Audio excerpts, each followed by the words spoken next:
Selamat pagi Bapak Ibu Saudara-saudara yang diberkati oleh Tuhan kita Yesus Kristus. Pada pagi hari ini,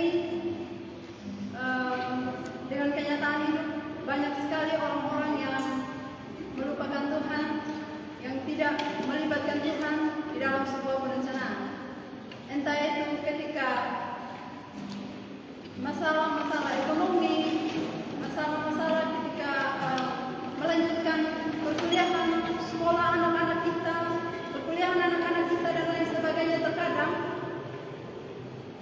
orang-orang tidak melibatkan Tuhan. Mereka merasa bahwa diri mereka itu mampu. Mereka merasa bahwa tempat Tuhan anak mereka itu akan kuliah dengan baik, sekolah dengan baik dan lain sebagainya. Nah, pada saat hari ini kita akan membahas tentang bagaimana kita merencanakan segala sesuatu atau kita melibatkan Tuhan di dalam sebuah perencanaan yang kita ingin lakukan.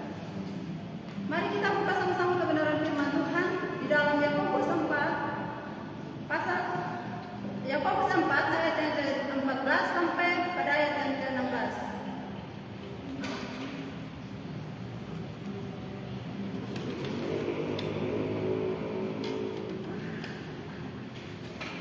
Yakobus 4 ayat yang ke-14 sampai ayat yang ke-16. Saya akan membacakan untuk Bapak Ibu Saudara-saudara berkata Tuhan Yesus Kristus. Di atas berikut, jangan melupakan Tuhan dalam perencanaan. Ayat yang ke-14.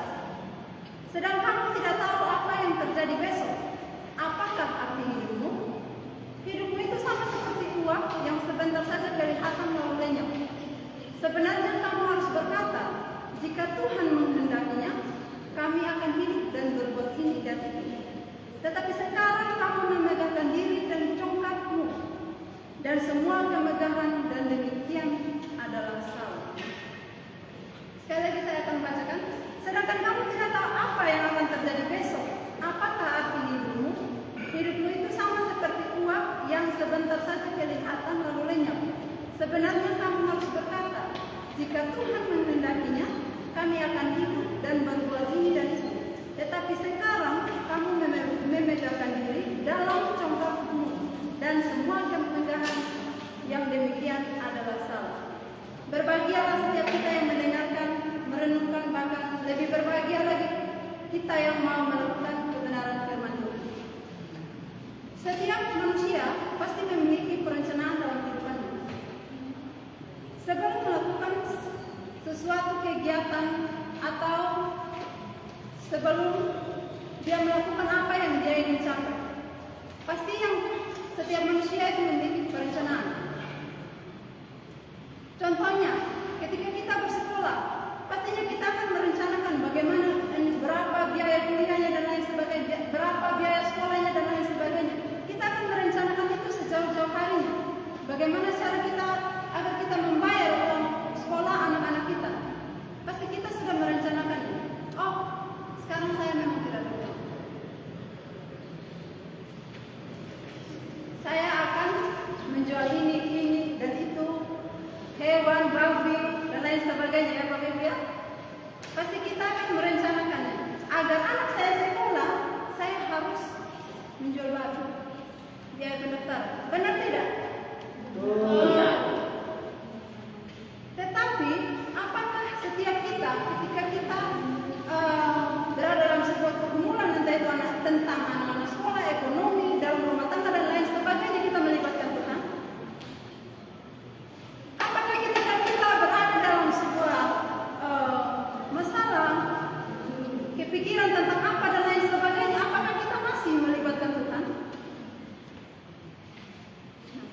Perencanaan adalah segala sesuatu, proses, cara, perbuatan untuk merencanakan atau merancang segala sesuatu agar tercapai apa yang ingin kita, yang menjadi keinginan kita. Nah, pada saat pagi hari ini, saya lupa ya Bapak Ibu ya, saking-sakingnya bersemangat begitu, langsung lupa kasih tahu tema. Oke, Bapak Ibu, saat ini saya mengangkat sebuah tema melibatkan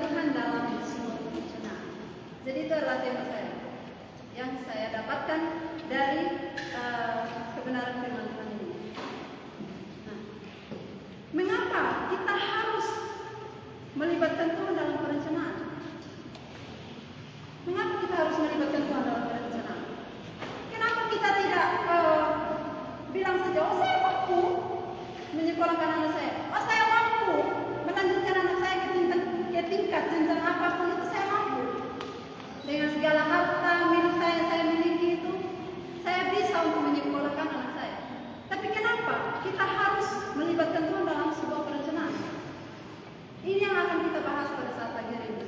Yang pertama yaitu karena Allah berdaulat atas kehidupan kita. Di ayat yang ke-15b di situ Bapak Ibu saudara-saudara diberkati oleh Tuhan Yesus Kristus. Jika Tuhan, berarti itu masih ada. Jika Tuhan menghendakinya, kami akan hidup berbuat ini dan itu. Jadi Tuhan itu berdaulat dalam kehidupan kita, teman-teman. Jadi saudara-saudara, berdaulat artinya mempunyai kekuasaan yang tidak dapat dikendalikan oleh siapa. Berdaulat artinya hanya Allah yang berkuasa atas kehidupan manusia. Hanya Allah yang bisa menentukan arah-arah kehidupan manusia. Makanya di dalam kitab Amsal mengatakan bahwa banyak rancangan manusia tapi keputusan tangan Allah. Bapak Ibu boleh baca di dalam Amsal 19 ayat 21. Di situ dikatakan bahwa banyak rancangan manusia. Kita boleh merencanakan segala sesuatu, tetapi kalau kita tidak melibatkan Tuhan, maka itu namanya sia-sia. Makanya saat ini Bapak Ibu saudara-saudara berkata, penting untuk kita melibatkan Tuhan. Bapak Ibu, dulu ketika saya masih SD kelas 6, saya kena malaria otak. Saya dijaga oleh kakak saya yang pertama. Kakak saya yang pertama itu baru kelas 12. Dia jaga saya ketika saya ujian. UAS 4 hari. Bapak Ibu, 4 hari itu saya tidak mandi, Bapak Ibu. Hanya lap. Bayangkan. Saya dengar gerak-gerik apapun itu pasti saya stres, sakit kepala. Saya bingung, kenapa pada saat ujian kalau penyakit ada. Nah, tapi pada saat hari ini saya mengerti apa yang menjadi maksud tujuan dalam kehidupan saya. Ketika saya mendengarkan hasil itu, Bapak Ibu, ketika hasil itu telah keluar, habis ujian dan lain sebagainya, ketika kami sudah menerima, ternyata saya dapat peringkat 3 umum dari 5 sekolah. Itu bahagianya Bapak Ibu sangat. Bapak kepala sekolah sampai datang di rumah mengucapkan salam peluk saya. Tapi saya tidak tahu apa yang menjadi rencana Tuhan dalam kehidupan saya. Saya tidak tahu kenapa. Padahal saya sudah sakit. Selama 4 hari itu saya tidak belajar. Saya hanya mengingat saja apa yang telah diajarkan oleh ibu dan bapakku. Tetapi saat ini saya mengerti bahwa di balik setiap apapun yang kamu alami, ada hal-hal yang terbaik yang Tuhan. Bukan. Bahwa di balik kesusahanmu saat ini, persoalan hidupmu, Tuhan memberikan yang terbaik. Dan saya percaya bahwa Tuhan bukan Tuhan yang buta, Tuhan bukan Tuhan yang tuli, Tuhan bukan Tuhan yang tidak peka dengan keadaan hamba-hambanya. Nah, di dalam Roma 3 ayat 11 juga mengatakan bahwa Allah yang menentukan segala sesuatu. Jadi kembali lagi ketika kita merencanakan segala sesuatu, sekuat apapun kita, walaupun kita merasa bahwa diri kita itu mampu, tetapi sama saja sia-sia. Karena kenapa? Tuhan yang menentukan, bukan kita yang menentukan hidup kita, tetapi Tuhan yang menentukan. Ada sebuah lagu yang mengatakan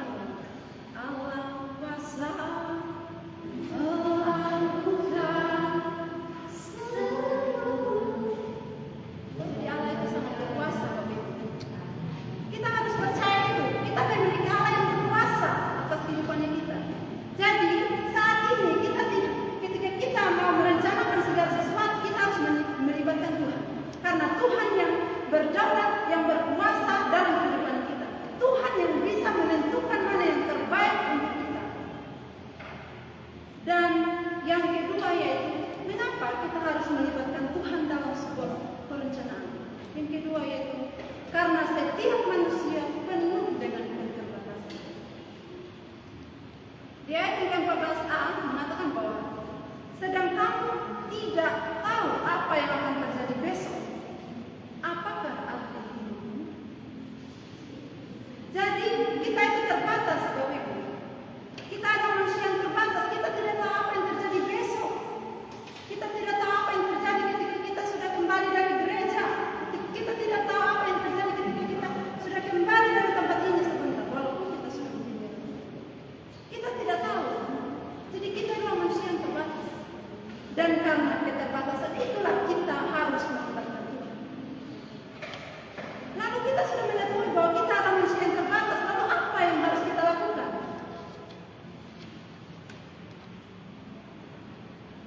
Di dalam Markus 10 ayat 5, dia mengatakan kita harus rendah hati. Jadi kalau kita sudah mengetahui bahwa kita adalah manusia yang terbatas, jangan lagi kita memegangkan diri, oh saya bisa tanpa Tuhan. Buktinya saya membawa motor dari sini sampai di rumah itu saya selamat. Oh, saya bisa, kan saya yang bawa motor. Itu namanya kita adalah manusia, boleh dikatakan dalam kata-kata kasar lah, manusia yang tidak berpikir. Karena kenapa? Kalau kita merenungkan apa yang Tuhan sudah lakukan dalam kehidupannya kita, pasti kita akan menyerbu. Makanya apa yang harus kita lakukan ketika kita sudah mengetahui bahwa kita adalah manusia yang terbatas? Kita harus rendah hati. Yang kedua yaitu, apa yang harus kita lakukan ketika kita sudah menjadi manusia yang terbatas? Kita sudah mengetahui bahwa kita manusia yang terbatas. Harus berserah dan mengandalkan Tuhan. Kalau kita sudah tahu kita adalah manusia yang terbatas, kita harus berserah kepada Tuhan. Kenapa saya harus berserah kepada Tuhan? Oh, doa saya juga dari dulu tahun-tahun yang tidak enak, belum dijawab sampai sekarang. Kenapa saya harus berserah kepada Tuhan? Kemarin saja saya masih kecelakaan. Kenapa saya harus berserah kepada Tuhan? Kemarin saja saya masih banyak kekurangan.